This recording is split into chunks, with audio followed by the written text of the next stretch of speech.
Tăng của lùi đấy.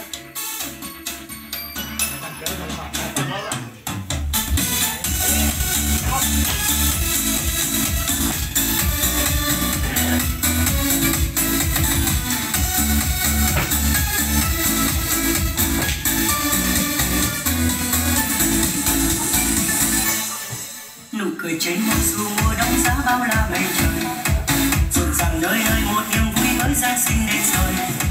Từng nền nóng xanh tuyết rơi trên cành, quả cầu long lanh muôn sắc vàng xanh. Bọn trẻ mong tham gia Noel tối nay mang cho quà, một tình đi qua đèn màu nhấp nháy sao vui ngôi nhà. Và lòng phi nhân kia sẽ đã tới, chung linh hằng đã Giêsu ra đời.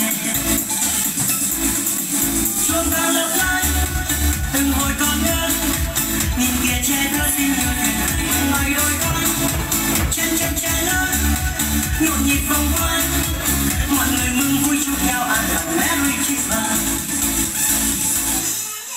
Nụ cười trên môi dù mùa đông giá bao la mây trời, rộn ràng nơi nơi một niềm vui mới Giáng sinh đến rồi. Từng cành nóng xanh tuyết rơi trên cành, quả cầu long lanh muôn sắc vàng xanh. Bọn trẻ mong tham gia Noel tối nay